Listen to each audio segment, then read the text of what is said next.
It's a pleasure to meet you. Nice to meet you too. I've seen this trend now of comedic actors just getting jacked up and getting all muscly, and I'm gonna say my wife loves it, so that's fantastic. Yeah. How did you get to, what was your regimen on doing that, and are you gonna keep it going, or are you ready for a plate of nachos? I'm always ready for a plate of nachos.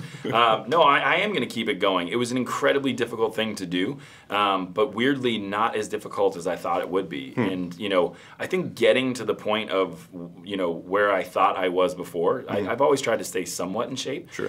But somewhat in shape is very different than Yeah, right. looking like that. And so to me, getting there was really hard. But it's something that when you get in the best shape of your life at age 35, which I was when I shot it, that's something you don't want to just lose all of a sudden. I mean, you work too hard for it, and so I'm going to try to at least maintain it and respect it going here on out. Jack DaSilva, the one thing you can tell in this film is that he's a family man. And being a family man yourself, how did you connect with that character? Well, like you said, I connected hugely, and it was the most powerful part of the movie for me was connecting to him on a very human level, because I think one of the cool things about a movie like this is these guys aren't superheroes. They're regular guys who do extraordinary things, and they choose that. They train for it. They've dedicated their lives to it, and that's what we should acknowledge and admire.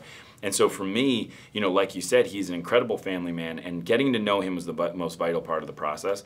And as much as I admired him for his military service and what he can do in situations like this, I think I admired similarly, if not the more, how unbelievable he was as a family man. He was so kind, unassuming, and generous. I don't know what I expected. I think I expected the guy to, kooky guy to live on a mountain by himself and not talk to people. But instead, what it was the emotional connection of this is what he puts on the line every single day that he's over there trying to save lives and protect us. And so it really did add a whole new element for me of respect and understanding for what these guys go through. You mentioned you got to spend some time with him. How much time did you get to spend with him, and did he give you any advice of if you're going to portray me, this is what I want? Yeah.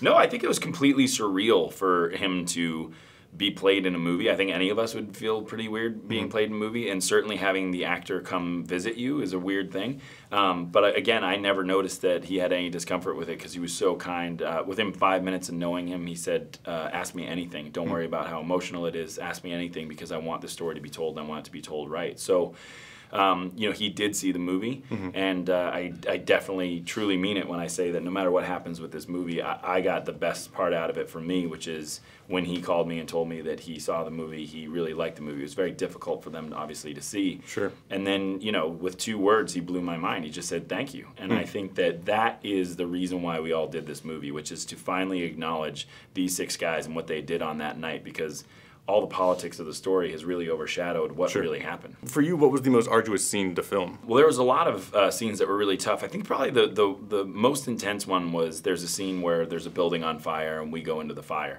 That was a real fire. The room was on fire.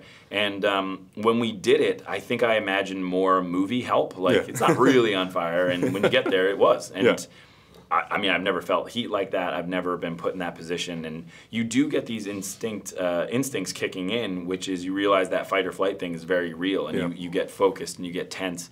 And it really helps for the role. So that was probably the most intense scene for me. As a music lover that I know that you are, what is your go-to karaoke song? My go-to karaoke song? I have several, but I think the one I do most is Enrique Iglesias' Hero. That's a good You're one. welcome.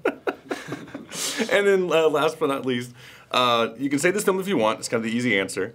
What is your favorite Michael Bay movie? What is my favorite Michael Bay movie? Yeah. I think The Rock is my favorite Michael Bay. Or Bad Boys. I remember, for me, I loved movies. I also obviously loved a lot of comedy. And for me, that pairing up of action and comedy, of course there have been action comedies before, but to me that was a whole new generation of it, and he created it. So I guess Bad Boys. I'll go with Bad Boys. Awesome.